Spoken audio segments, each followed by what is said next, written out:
ईरानी वजीर खारजा अब्बास अरागची पाकिस्तान आए और पाकिस्तान से वापस चले गए। वापस वो ओमान में गए हैं। जिस तैयारे में वो आए उसमें वो ओमान नहीं गए, बल्कि पाकिस्तान से दूसरा तैयारा लेकर वो ओमान गए मुबैना तौर पे, जो इतलात आ रही है। इसकी कोई कंफर्मेशन मेरे पास नहीं है, लेकिन ये सोशल मीडिया पे रिपोर्ट हुआ है। तो ईरानी वजीर खारजा दौरा मुकम्मल करके वो ओमान चले गए और अब खबर आ रही है कि वो दोबारा पाकिस्तान आएंगे।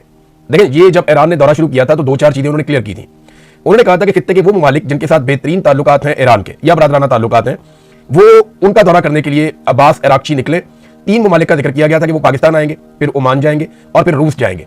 इन तीनों मुल्कों से चाहे दिफाई नुक्ता नजर है, चाहे इलाकाई मामलात हैं, ईरान के बड़े अच्छे ताल्लुकात हैं। और पाकिस्तान के हवाले से तो इस वक्त इंपॉर्टेंस इसलिए बढ़ी हुई है कि मौजूदा अमरीकी हुकूमत पाकिस्तानी हुकूमत पर इन्हिसार कर रही है अपनी फेस सेविंग के लिए। तो ये ईरान के लिए भी एक मौका है कनेक्टिविटी का। तो वो पाकिस्तान दोबारा आएंगे। और ये जो सरकारी मीडिया है ईरान का, उसने ये दावा किया, और सरकारी मीडिया ईरान का, उनकी तरफ से ये चीज सामने आई है कि दोबारा से ईरानी वज़ीर खारजा पाकिस्तान पहुंचेंगे और पाकिस्तान में दोबारा के दौरा करेंगे और कुछ चीजें जो है वो दोबारा डिस्कस होंगी। तो मैं आपको थोड़ा सा बता देता हूँ कि एक्चुअली इसका बैकग्राउंड क्या है। मैंने आपको खबर दी थी अपने पिछले वीलॉग में, और मैंने आपको बताया था कि अमेरिकन के बारे में कोई कंफर्मेशन नहीं है। ईरान ने आने से पहले एक तो ये बताया था कि वो कहां जाएंगे दौरे पर। दूसरा, उन्होंने एक और बात कही थी। उन्होंने कहा था कि अमेरिका के साथ मुज़ाकरात उनका मनसूबा नहीं है, या इस दौरे के अंदर कहीं पे अमेरिका के साथ मुज़ाकरात शामिल नहीं है उनके मनसूबे में। एक तो उन्होंने ये भी कहा था। एक और बात भी की थी कि अरागची ईरान के एटमी मवाद के हवाले से या एटमी प्रोग्राम के हवाले से किसी किस्म की बातचीत करने नहीं आए, और अगर वो बातचीत करनी है तो वो ईरान की जो बाकी सीनियर क़यादत है वो उनकी मुशावरत से होगी। ऐसे तो नहीं वो उठकर कर सकते बातचीत। बहरहाल, जो पैगामात मैंने आपको बताया था कि 2 तरह की चीजें की थी अरागची ने पाकिस्तानियों से मुलाकात में। एक, उन्होंने बताया कि अमेरिका ने कहां पे काम खराब किया और अमेरिकन मुतालबात के जवाब में ईरान का रद्द-ए-अमल क्या है और ईरान की तजावीज़ क्या है जंगबंदी के लिए, जिससे कुछ अमेरिका को भी फेस सेविंग मिल जाए और ईरान का भी नुकसान ना हो। और दूसरी बात यह है कि उन्होंने बताया कि वो तो आपने उन्होंने खोल दी थी, तो जब अमेरिका ने नाकाबंदी की तो वहां से काम खराब हो गया। तो ना सिर्फ ईरानी मुतालबात सामने रखे, बल्कि ईरानी तहफ़्फ़ुज़ात भी सामने रखे, बल्कि ईरान ने कुछ तजावीज़ भी दी पाकिस्तान को कि ये अमेरिका के साथ शेयर की जाए। अब जब तक नाकाबंदी है, ईरान ने एक और बात की है, तब तक हम बराह रास्त अमेरिका के साथ बात नहीं करेंगे। तो बिलवास्ता एक चैनल पाकिस्तान का है जो खुला हुआ है, बड़ी अच्छी बात है। और पाकिस्तान के दौरे को बड़ा मुस्बत दौरा भी करार दिया अरागची ने, जो पाकिस्तान के लिए भी अच्छी बात है। अब पाकिस्तान ने अमेरिका को सारी कहानी सुना दी, और डोनाल्ड ट्रंप ने, जो 2 लोग आ रहे थे पाकिस्तान में, जेरेड कुशनर और स्टीव विटकॉफ, इन दोनों का पाकिस्तान में जो इनकी आमद है वो कैंसिल कर दी डोनाल्ड ट्रंप ने अलग अलग तरह के स्टेटमेंट दिए। मैं आपके सामने कुछ चीजें रखता हूं जो बातें डोनाल्ड ट्रंप ने की हैं। सबसे पहले तो डोनाल्ड ट्रंप ने कहा, जनाब बहुत टाइम लग जाता है, बहुत पैसा लग जाता है ये इतनी दूर जाने में, और हमारी जो मुलाकात हो रही है वो भी कोई ईरानी क़यादत से हमारी बातचीत या उनकी क़यादत से मुलाकात नहीं हो रही। हमारी जो बातचीत हो रही है वो अरागची को वो समझते हैं कि ये एक ओहदेदार जरूर है, लेकिन ये ईरानी क़यादत नहीं है। वो ईरानी सदर को मानते हैं, या कालीबाफ आए थे, या कोई तगड़ा वफद आए। तो एक तो डोनाल्ड ट्रंप ने बहाना बना दिया। देखिए, एक्चुअली अमेरिका बातचीत करना चाहता था और वो कोई रास्ता बातचीत का निकाल भी रहे थे। ईरान भी बातचीत करना चाहता है, लेकिन हालात अब ईरान के लिए ऐसे नहीं है कि वो फ्रस्ट्रेशन शो करे कि वो बातचीत करना चाहता है। पाकिस्तान ये चाहता है कि दोनों को बिठा के मामला किसी तरह रिजॉल्व करके तो इसका सहरा पाकिस्तान के सर पे बांध दिया जाए। और ये कोई भी मुल्क होगा वो यही चाहेगा, ऐसा ही चाहेगा, खासतौर पे ऐसी पॉलिटिकल क़यादत जिनकी अपने मुल्क में मट्टी पलीत हुई हो, ऐसा रजीम जो पाकिस्तान के अंदर उनकी शक्ल ना देखना चाहता हो। ये लोग चाहेंगे कि चलो पाकिस्तान में तो इज्जत नहीं है, बाहर कहीं ना कहीं हमें कोई इज्जत मिल जाए। बहरहाल, डोनाल्ड ट्रंप ने कहा, इसमें बहुत टाइम ज़ाया हो जाता है, बहुत पैसा ज़ाया हो जाता है, 15-15 घंटे आने जाने में लग जाते हैं। तो फिर कोई ऐसी दस्तावेज़ात हमें थमा दी जाए जिसके ऊपर फिर हम दोबारा गुफ्तगू करें। तो ट्रंप ने अब पाकिस्तान से सारा मुशावरत कर दिया, पाकिस्तान ने उन्हें सारा कुछ बता दिया एज इट इज। ट्रंप जो है वो उसको अब वहां स्टडी करेगा और उसके बाद वो मुशावरत करेगा अपने लोगों से। वो पाकिस्तान को बताएगा, पाकिस्तान फिर ईरान को बताएगा, और ये सिलसिला ही चलेगा। इसीलिए अरागची अभी दोबारा पाकिस्तान आ रहे हैं। अरागची जो है वो आज शाम को पाकिस्तान पहुंचेंगे और उसके बाद उनका मास्को का दौरा है जो उसके बाद करेंगे। ये दौरे बहुत इंपॉर्टेंट है, ये कोई छोटी बात नहीं है। तो डोनाल्ड ट्रंप ने कहा कि हमारे हाथ में बहुत सारे कार्ड्स हैं और हम तैयारों में इतने लंबे लंबे ट्रैवल 15-15 घंटे के नहीं करेंगे, और ईरान के ऊपर अब मुनहसर है कि वो हम पे टेलीफोन के जरिए मामला कर सकते हैं। यानी ईरान अगर चाहता है कोई डील करना है, कोई मामला हल करना चाहता है, तो हमारे साथ बराह रास्त कॉल कर ले। ये डोनाल्ड ट्रंप ने कह तो दिया, लेकिन ये सब जानते हैं कि एक्चुअली ये मुज़ाकरात किस तरीके से आ रहे हैं। तो जैसे ही डोनाल्ड ट्रंप ने कहा ना उनके बंदे नहीं आ रहे, साथ ही शुक्र है इस्लामाबाद खुल गया। लगभग 2 हफ्ते तक इस्लामाबाद के शहरियों को इन्होंने कर्फ्यू में रखा हुआ था। दवाइयां भी इस्लामाबाद में नहीं आ जा रही थी, पेट्रोल पंप भी सारे बंद थे, मार्केटें इन्होंने बंद कर दी थी, तालीमी इदारे, सेहत के मामला सारे बिगड़ गए थे, कारोबारी मराकज़ बंद थे, दफातर बंद थे, अदालतें तक बंद रही वहां पर इस्लामाबाद में। ये सारा कुछ किया गया सिर्फ और सिर्फ कि अमरीकी नुमाइंदगान आ रहे हैं। देखिए ना, अरागची तो भी वापस आ रहे हैं। अरागची तो आज वापस पहुंच जाएंगे, लेकिन बंदिश तो नहीं है इस्लामाबाद में। इसका मतलब यह है कि अरागची के मामले में सिक्योरिटी के वो कंसर्न्स नहीं है पाकिस्तान के, जो अमरीकी स्टीव विटकॉफ या जेरेड कुशनर या जेडी वेंस, या अगर बहुत कम चांसेस थे कि ट्रंप आ जाता, तो उनको पाकिस्तानी मिलिट्री एस्टेब्लिशमेंट कुछ और समझती है और उनके लिए पूरा मुल्क बंद कर सकती है। लेकिन ट्रंप को इस बात का ख्याल है कि वक्त और पैसा जाया होता है, लेकिन हमारी जो मिलिट्री बैक्ड रिजीम है पाकिस्तान में उसको इस बात का ख्याल नहीं है। उन्होंने दारुल हुकूमत को बंद रखा 2 हफ्ते तक, लोगों का वक्त भी जाया किया, पाकिस्तान का पैसा भी जाया किया, अरब रुपए का नुकसान भी किया। देखिए, वो अपने मुल्क के बारे में कैसे सोचता है कि वक्त भी जाया नहीं करना, पैसा भी जाया नहीं करना, और हम कैसे सोचते हैं कि उनके सिर्फ आने की उम्मीद है और हमने 2 हफ्ते तक पाकिस्तान को बंद रखा। बड़ी अफसोसनाक बात है, ये हमने किया। फिर आपको याद होगा पाकिस्तान की ISPR ने, फील्ड मार्शल ने ये स्टेटमेंट दिए हुए हैं कि एक पाकिस्तानी की जान 1000 अफगानियों से कीमती है। क्या अमेरिकन से कीमती नहीं है? यानी एक अमेरिकन की जान बचाने के लिए, और कोई इतना बड़ा खतरा इस्लामाबाद है, दारुल हुकूमत है, आप सिक्योरिटी बढ़ा सकते हैं, लेकिन जिस तरह के इकदाम किए गए, क्या किसी और के लिए ऐसे इकदाम किए जाते हैं? इराक़ची के लिए तो नहीं किए जा रहे जो इकदाम डोनाल्ड ट्रंप के दामाद के लिए किए जा रहे हैं। तो ये पाकिस्तानियों को ना ये मोहब्बत का चूरन बेचा जाता है कि जनाब आप बड़े कीमती हैं, बड़े शानदार हैं, अच्छे कीमती हैं, उनका मैंडेट ही चोरी कर लिया आपने। पाकिस्तानियों ने वोट किसी और को डाला, आपने डब्बे में से कुछ और निकाल के हाथ में पकड़ा दिया। तो पाकिस्तानियों की सबसे बड़ी तौहीन तो आपने की है। आपके लिए पाकिस्तानी कहां पे मोतबर और मोहतरम हुए? पाकिस्तानियों से तो शदीद नफरत की गई है और हमें दिखाई भी दे रही है। भारत चले अच्छा ही हुआ कि इस्लामाबाद खुल गया है। शहबाज शरीफ ने ईरानी सदर से रब्ता किया और उसके बाद यह खबर आई है कि जो इराक़ची हैं वो वापस पाकिस्तान फौरी तौर पर आएंगे। ईरानी सदर के साथ शहबाज शरीफ की बातचीत क्या हुई, ये ना पाकिस्तानी कोई सोर्स अभी तक खबर बाहर निकाल सका, ना ये ईरान में से बाहर आई है। ज्यादा उम्मीद यह है कि ईरानी मीडिया कुछ ना कुछ इसके बारे में बताएगा, क्योंकि पाकिस्तान में चीजों को छुपाने का रुझान ज्यादा है, मीडिया से थोड़ा सा ये अवॉइड करते हैं। और जो खबर पाकिस्तान में मीडिया को फीड की जाती है वो ISPR के जरिए से की जाती है, या पाकिस्तान के मिलिट्री सोर्सेज है, इंटेलिजेंस एजेंसियों के, वो वहां से कोई ना कोई खबर वो लीक करते हैं, लेकिन उसमें एजेंडा शामिल होता है, जिसकी वजह से सहाफियों को भी बाद औक़ात शर्मिंदगी का सामना करना पड़ता है। पहले तो फिर भी कोई क्राइटेरिया था, कोई तरीकाकार था, आगे से सवाल जवाब हो जाते थे। अब तो एक मैसेज भेज दिया जाता है, वो मैसेज एज इट इज जो है वो पाकिस्तानी छाप देते हैं, और ये पाकिस्तानी सहाफत की एक बदकिस्मती भी है। डोनाल्ड ट्रंप ने चंद दिन पहले एक सहाफी को मशवरा दिया था कि तुम अभी रुको वहां पे पाकिस्तान में, मैं अगर तुम्हारी जगह होता तो मैं रुक जाता। 2 दिन का उन्होंने कहा था कि रुको, वहां पे कोई डेवलपमेंट होने वाली है, तो मैं जरूर वहां पे रुकता। तो वो सहाफी पाकिस्तान में रुक गए। अमेरिकन सहाफी वापस नहीं जा रहे थे, उन्हें लगता था कि बहुत बड़ी डेवलपमेंट होने वाली है पाकिस्तान में। लेकिन फिर डोनाल्ड ट्रंप से जब उन्होंने बार बार शायद ये बात कहा, तो अब एक मैसेज उनका, डोनाल्ड ट्रंप का एक मैसेज जो है वो वायरल हो रहा है, जिसमें एक सहाफी के हवाले से यह दावा किया जा रहा है कि ये उनका स्क्रीनशॉट है, जिसमें डोनाल्ड ट्रंप ने ये कहा उस सहाफी को कि कम हो, कि पाकिस्तान वापस आ जाओ, उन तान होते कोई खबर नहीं मिली। मेरे ख्याल में अब ये सारा मामला ऑनलाइन चलेगा। अमेरिका अपनी बहुत ताकत बढ़ा चुका है। मैं आपको एक खबर पढ़ के सुनाता हूं, और ये एक एजेंसी है जिसका नाम है स्प्रिंटर प्रेस एजेंसी। इन्होंने एक वीडियो जारी की है, और ये वीडियो बिन गोरियान एयरपोर्ट की है, एयरबेस है वहां पे इसराइल के अंदर, और उसकी वीडियो है। उसमें वो ये कह रहे हैं कि अनप्रेसिडेंटेड है जिस तरीके से फिजाई कुव्वत को यहां पे जमा किया गया। वीडियो में अगर आप देखें तो हर तरफ तैयारी खड़े, जंगी तैयारों की भरमार हो गई है, ना सिर्फ इसराइल में बल्कि खलीजी ममालिक में भी। और खलीजी ममालिक के अलावा जो अमेरिकन बैरी बेड़े खड़े हैं ना समुद्र के अंदर, उन पे भी एक एक बेड़े के ऊपर 70-70 जंगी तैयारे होते हैं। तो ये कितनी बड़ी ताकत अमेरिका ने इस रीजन में इकट्ठी कर दी है। सैकड़ों की तादाद में सिर्फ जंगी लड़ाका तैयार हैं, तो एक फुल फ्लैश जंग की तैयारी भी है। ये भी हमें अपने ध्यान में रखना चाहिए। ये अमेरिका करता है नहीं करता, डोनाल्ड ट्रंप को बहुत बड़ी फेस सेविंग चाहिए। या तो फेस सेविंग पाकिस्तान लेकर दे, ईरान हार तस्लीम करे, अदरवाइज डोनाल्ड ट्रंप को बहुत बड़ी लड़ाई में कूदने का खतरा लेना पड़ेगा, क्योंकि देखिए अगर वो नहीं लड़ता तो उसके पास और क्या है। वहां पे एप्स्टीन फाइल उसके गले पड़ी हुई है। अमेरिकन की अक्सरियत कह रही है कि डोनाल्ड ट्रंप का मुवाखजा किया जाए। यूरोप उसके खिलाफ हो गया है, तो अब ट्रंप को कुछ ना कुछ बड़ा करके दिखाना पड़ेगा। वो कह रहे जी कि जब जंग शुरू हुई थी तो उस वक्त भी इतनी बड़ी मिकदार में अमेरिका ने यहां पे हथियार और एयरक्राफ्ट नहीं पहुंचाए थे जितनी बड़ी मिकदार में अब पहुंच गए हैं। और अमेरिका अपनी फोर्स को बिल्डअप कर रहा है यहां पे बहुत तेजी से रीजन में। आप क्या समझते हैं कि ये सारा कुछ जो है वो अमन के लिए हो रहा है? ये सवाल पूछा है स्प्रिंटर प्रेस एजेंसी ने, और उसका जवाब उन्होंने दिया है कि ऑफ कोर्स नॉट। यानी उन्हें ऐसा नहीं लगता कि ये सब कुछ अमन के लिए हो रहा है, ये सारे हथियार लड़ाई के लिए जमा किए जा रहे हैं। नाज़रीन देखें, ट्रंप का एक ट्वीट आया और पाकिस्तानी गवर्नमेंट ने जो है वो इस्लामाबाद खोल दिया। अंदाजा करें आप।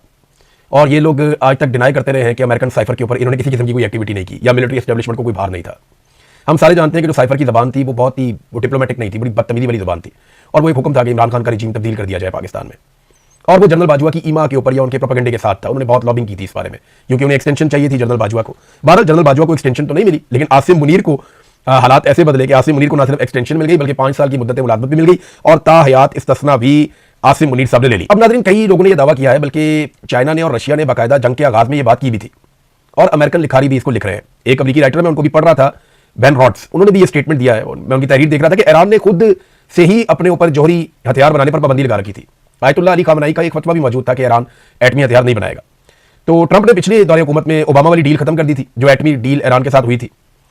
और ऐसा लगता है कि ईरान पर हमले के जवाब के लिए ट्रंप को और इसराइल को एक फाल किस्म का जोड़ी प्रोग्राम ईरान में चाहिए था, ताकि एक वजह बने कि हमने ईरान के ऊपर अटैक करना। ये हमला कभी भी जोड़ी प्रोग्राम के बारे में था ही नहीं, ये दावा किया गया इस सहाफी की जानिब से भी, और बहुत सारे लोग ये कहते हैं। एक्चुअली वो ईरान में रजीम तब्दील करना चाहते थे, इसके लिए रजा पहलवी को भी तैयार किया गया था। वो आजकल टमाटर और केचप से उनकी तवाज़ो हो रही थी, वो जर्मनी में थे शायद।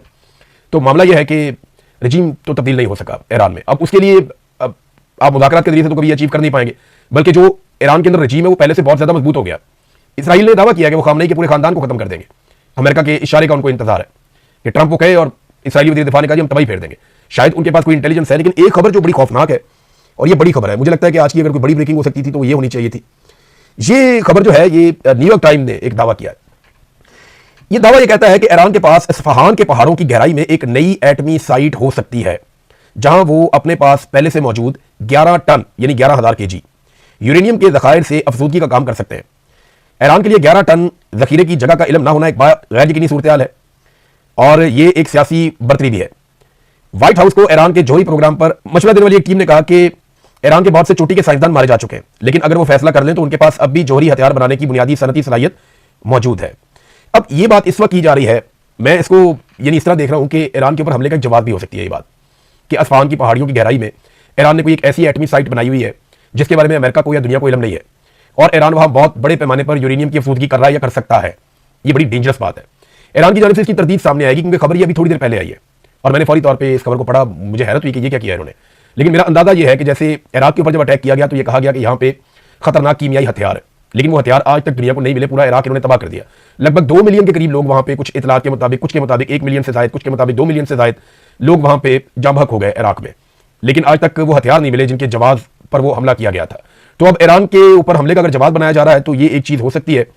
लेकिन ईरान की जानिब से पता चलेगा, अभी ईरान के अंदर से ये भी एक दावा सामने आया, उनके डिप्टी स्पीकर जो है वो ये कह रहे थे कि हमारे पास तो 400 केजी यूरेनियम थी, अमेरिका 450 केजी यूरेनियम का मुतालबा कर रहा है, ये बाकी की 50 केजी हमने कहां से लेकर आनी है? जो रिकॉर्ड के मुताबिक हमारे पास थी वो तो सिर्फ 400 केजी थी। अब लेकिन अमेरिका का मुतालबा जब ये बैठेंगे तो कोई ना कोई हल तो निकलेगा मामले का। नाज़रीन, अमेरिका में एक बहुत इंपॉर्टेंट वाकया पेश आया। ये व्हाइट हाउस में प्रोग्राम नहीं हो रहा था, ये प्रोग्राम हो रहा था वाशिंगटन में हिल्टन होटल में, और ये व्हाइट हाउस कॉरेस्पॉन्डेंट्स का एक डिनर था जो हुआ करता है, और ये सालाना डिनर के अंदर डोनाल्ड ट्रंप मौजूद थे और वो तमाम सहाफी या इदारे सहाफती वो सारे वहां पे मौजूद थे। बहुत बड़ी तादाद में लोग, लगभग हजारों की तादाद में लोग वहां पे हिल्टन होटल में बंदोबस्त किया गया था। इस तकरीब में गोली चल गई। वाकया जिस तरीके से हुआ मैं उसी तरीके से आपको रिपोर्ट कर देता हूं, क्योंकि अभी थोड़ी देर पहले ये वाकया हुआ। तो इसमें सबसे पहले डोनाल्ड ट्रंप स्टेज पे बैठे हुए दिखाई दे रहे हैं, और डोनाल्ड ट्रंप ने मीडिया से बाद में व्हाइट हाउस में आने के बाद बात भी की है, और इसके अलावा डोनाल्ड ट्रंप ने अपने ट्रुथ सोशल के ऊपर इसके बारे में कुछ पोस्ट भी की है। तो एक्चुअली डोनाल्ड ट्रंप बैठे हैं, एक शख्स आता है, वो आकर उनसे बात करता है, उनको एक पर्ची दिखाता है, और वो रूटीन की बातें कर रहे हैं कि अचानक से 6 गोलियां चलती है। जो वीडियो में नजर आ रहा है ऐसा लगता है गोली काफी दूर से चली है, क्योंकि कैमरामैन डोनाल्ड ट्रंप से ज्यादा दूर नहीं था जो अपने मोबाइल से फिल्म बना रहा था, जबकि गोली की आवाज काफी दूर से आई थी। 6 गोलियां चलती हैं, और डोनाल्ड ट्रंप ने बाद में बताया कि उसको ऐसा लगा जैसे कोई ट्रे गिरी है, बहुत जोरदार तरीके से। तकरीबात में बाद कोई ट्रे गिर जाती है, बर्तन गिर जाते हैं तो बड़ी गंदी आवाज आती है। तो उसको लगा कि शायद ये हुआ, लेकिन थोड़ी देर में डोनाल्ड ट्रंप की सिक्योरिटी पहुंच जाती है। अब एक आदमी गिरफ्तार हुआ है वाशिंगटन हिल्टन होटल से। पहले इतला मिली कि एक आदमी मारा गया है, लेकिन बाद में पता चला कि एक बंदा गिरफ्तार हो गया है। उसके बारे में कुछ ज्यादा इतलात नहीं दी गई, अभी इन्वेस्टिगेट किया जाएगा। हो सकता है नेक्स्ट व्लॉग में या उसके बाद में आपको बताने के काबिल हो जाऊं कि एक्चुअली ये कौन आदमी था, इसके बारे में क्या इतलात आई है। लेकिन अब तक की जो इन्फॉर्मेशन है, एक बंदा गिरफ्तार हो गया, और इस बंदे ने गिरफ्तार होने से पहले एक पुलिस वाले पे गोली चलाई, बहुत क्लोज रेंज से। सीक्रेट सर्विस का एक आदमी था और बुलेट प्रूफ जैकेट होने की वजह से वो बच गया, लेकिन जख्मी हुआ है। और एक बंदा गिरफ्तार हो गया है, बाकी तहकीकात इसकी जारी है। इस आदमी का बैकग्राउंड चेक किया जा रहा है। काश पटेल जो है उन्होंने भी बात की है, जो लॉ एनफोर्समेंट है उन्होंने भी बात की डोनाल्ड ट्रंप के साथ खड़े होकर। व्हाइट हाउस में आने के बाद डोनाल्ड ट्रंप ने मीडिया से बातचीत की, उन्होंने कहा तकरीब हम दोबारा कर लेंगे और 1 महीने के अंदर अंदर दोबारा हम सब इकट्ठे होंगे और इस तकरीब को करेंगे। ये एक बहुत बड़ा सिक्योरिटी ब्रीच है, क्योंकि बहुत सारी लेयर्स होती है डोनाल्ड ट्रंप की सिक्योरिटी की या अमेरिकी सदर की सिक्योरिटी की। वहां पे हथियारों का इतना करीब पहुंच जाना कि डोनाल्ड ट्रंप जहां बैठा है वहां पे शदीद आवाज आई फायरिंग की, वो कि बहुत करीब नहीं था, लेकिन कम से कम वो सिक्योरिटी के कुछ लेयर्स क्रॉस करके आगे आ गया था। अब इस वाकये के ऊपर अभी कुछ नहीं कहा जा सकता, लेकिन एक इंसिडेंट हुआ है। डोनाल्ड ट्रंप को फौरी तौर पे वहां से हटाया गया, रेस्क्यू किया गया, लटाया गया। मैंने सेकंड गिने, जब डोनाल्ड ट्रंप तो बार बार कह रहे हैं कि जरा शानदार काम किया गया, सिक्योरिटी फोर्सेस ने बड़ा जबरदस्त किया, मुझे बहुत तेजी से रेस्क्यू किया, बड़ा क्विक रिस्पॉन्स था। लेकिन ये क्विक रिस्पॉन्स मेरी नजर में नहीं था, क्योंकि इससे पहले हमने बहुत सारे ऐसे मनाजिर देखे हैं। मुझे लगता है डोनाल्ड ट्रंप पे जब पेंसिल्वेनिया में गोली चली थी आज से 2 साल पहले, वहां पे जो रिस्पॉन्स था वो ज्यादा क्विक था। यहां पे गोली चलने के बाद जो पहला आदमी डोनाल्ड ट्रंप तक पहुंचा वो 8 सेकंड लगे, और फिर 12 सेकंड के बाद एक बंदा पीछे से पहुंचा, और 20 सेकंड के बाद डोनाल्ड ट्रंप को उसकी सीट से उठाकर पीछे नीचे कर दिया गया। ये बहुत टाइम होता है, और इस किस्म के ऑपरेशन में और ऐसे रेस्क्यू में 2-4-5 सेकंड भी बहुत होते हैं। इतना क्विक नहीं था, लेकिन डोनाल्ड ट्रंप ने सबकी तारीफ की है। वाकई की मजीद तफसीलात आएगी, आपके साथ शेयर करेंगे। तो ये एक वाकया हुआ है, अब इसके असरात क्या होंगे अभी कुछ नहीं कहा जा सकता, क्योंकि अमेरिका के ईरान के मुज़ाकरात वाला मामला भी चल रहा है, या रीजन में भी एक लड़ाई चल रही है, तो हम बाद में इस पे बात करेंगे। नाज़रीन, थोड़ा पाकिस्तान की तरफ आते हैं। देखिए, पाकिस्तान को ना अब चौधराहट से बाहर आना चाहिए। हम ना बचपन में ऐसे कैरेक्टर्स को देखते थे लाहौर के मोहल्लों में, जिनके घर में राशन नहीं होता था, जेब में पैसे नहीं होते थे, गाड़ी या मोटरसाइकिल में पेट्रोल नहीं होता था, सिगरेट भी मांग के पीते थे, लेकिन रोजाना शाम को कलरफुला सूट पहन के चौक में आके बैठ के बड़के मारते थे। तो पाकिस्तान को ना ये वाला किरदार नहीं करना चाहिए। ये इस किस्म के कैरेक्टर लाहौर के चौकों में तो चल जाते हैं, जच जाते हैं, उम्रें इनकी गुजर जाती हैं, फैमिलियां इनकी रुल जाती हैं, लेकिन यहाँ पे एक हुकूमत है। आप बाहर चौधराहट दिखाने के चक्कर में पाकिस्तान में खाने को दाने नहीं है। किसान आपका रुल गया, मजदूर आपका रुल गया, मेहनत कश तबाह हो गया, ताजिर तबाह हो गया, मईशत बर्बाद हो गई, महंगाई है, गुर्बत है, बेरोजगारी है, ये चीजें बढ़ती चली जा रही हैं। लोड शेडिंग का एक अजाब है जो कौम के ऊपर आपने मुसल्लत कर दिया है। आपकी बिजली बनाने की कैपेसिटी लगभग 45,000 मेगावाट है, और आप कौम को 20,000 मेगावाट भी नहीं दे पा रहे। ये कितनी शर्मिंदगी की बात है कि इतनी कैपेसिटी होने के बावजूद आप आज बिजली पैदा ही नहीं कर पा रहे, और कौम से बिल आप कितना ले रहे हैं? 4 गुना बिल ले रहे हैं, और 1 यूनिट के इस्तेमाल पे 3 यूनिट के पैसे ले रहे हैं। यानी 1 रुपए वाली चीज 4 रुपए की देते हैं, और फिर जब एक आदमी 4 रुपए की चीज लेता है तो उससे 12 रुपए वसूल करते हैं। तो आप अंदाजा करें कि पाकिस्तानी जो है वो 1000% जो है वो ज्यादा पे कर रहे हैं, और इसके बावजूद उन्हें लोड शेडिंग मिल रही है। सूरज की रोशनी तक पे आपने टैक्स लगा दिया है। पाकिस्तान की तरफ तवज्जो दें, पाकिस्तान को आगे बढ़ने दें। अब जुमे वाले दिन जनाब कहते हैं पेट्रोल मजीद महंगा कर दिया जाएगा 50-55 रुपए। अगर आईएमएफ ने हमें रिलीफ ना दिया या आईएमएफ ने हमें इजाजत ना दी तो फिर पेट्रोल और महंगा कर देंगे, 50-55 रुपए की लेवी और लगा देंगे। भाई कौम को चूना लगा रहे हैं आप, लेवी नहीं लगा रहे। इतने का तो इमरान खान पेट्रोल नहीं बेचता था जितनी आप लेवी ले रहे हैं कौम से। और अभी ये जो कीमत बढ़ी है ना, मैं आपको फिर बता रहा हूं, ये कीमत पेट्रोल की नहीं बढ़ी, ये टैक्स बढ़ाया इन्होंने। टैक्स को बढ़ा के 80 रुपए से 107 रुपए कर दिया, 27 रुपए कीमत इन्होंने बढ़ा दी। अभी ये पेट्रोल को डीजल को मजीद महंगा करेंगे, ये दावा किया जा रहा है। और ये वफाकी वजीर कर रहे हैं, कोई और नहीं कर रहा। वफाकी वजीर ने बैठ के, फेडरल गवर्नमेंट का हिस्सा है, उन्होंने बैठकर नेशनल टीवी के ऊपर यह बात की है। ये अली मलिक साहब ने, उन्होंने नेशनल टीवी पे बैठ के ये बात की है कि जनाब हमें जुमे वाले दिन अगर आईएमएफ नहीं मानता या हमारी दरखास्त रद्द करता है तो हमें मजीद पेट्रोल की कीमत बढ़ानी पड़ जाएगी, 50 रुपए या 55 रुपए और टैक्स लगाना पड़ जाएगा। मैंने आपको पहले बताया कि कोई भी हुकूमत जब उनके पास कोई माशी मंसूबा नहीं होता, जब उनके पास कैपेसिटी और कैपेबिलिटी नहीं होती कि वो मुल्क को चला सके, तो फिर उन्हें भारी टैक्स लगाने पड़ते हैं, कर्जे लेने पड़ते हैं, बिजली, गैस, पेट्रोल, ये चीजें और अशियाए जरूरत जो लोगों ने इस्तेमाल करनी है उनको महंगा करना पड़ता है। और जो ऐसे टैक्सेस जो बेचारे तनख्वाहदार तबके के ऊपर लगते हैं वो लगाए जाते हैं ताकि लोगों को नचोड़ के किसी तरह से खसारे को काबू किया जा सके। लेकिन खसारा इनसे अभी तक काबू नहीं हो रहा, अभी तक काबू नहीं हो रहा। इन्होंने सिर्फ अपोजिशन को काबू करना सीखा है, इन्होंने सिर्फ मुखालिफ आवाजों को कुचलना सीखा है, लोगों को मारना, उनके साथ जुल्म करना, उनके साथ जबर करना सीखा है। मुल्क नहीं इनसे चलेगा, ना इनसे कल मुल्क चला, ना इनसे आज मुल्क चल रहा है, ना इनसे आने वाले कल में मुल्क चलेगा। पाकिस्तानी अवाम के लिए सबसे बेहतर पता क्या है? वो फौरी तौर पर पाकिस्तान की मिलिट्री एस्टेब्लिशमेंट के हुकूमती फार्मूलों से जान छुड़ा ले और मिलिट्री एस्टेब्लिशमेंट के आगे हाथ जोड़ के या उनको हाथ से पकड़ के वापस बैरकों में छोड़ के ये खुदा का वास्ता मुल्क को सिविलियंस को चलाने दीजिए, जैसा कायदे आज़म मोहम्मद अली जिन्ना ने कहा था। अब तक के लिए इतना ही। अपना ख्याल रखिएगा, अपने चैनल का भी। अल्लाह हाफिज़।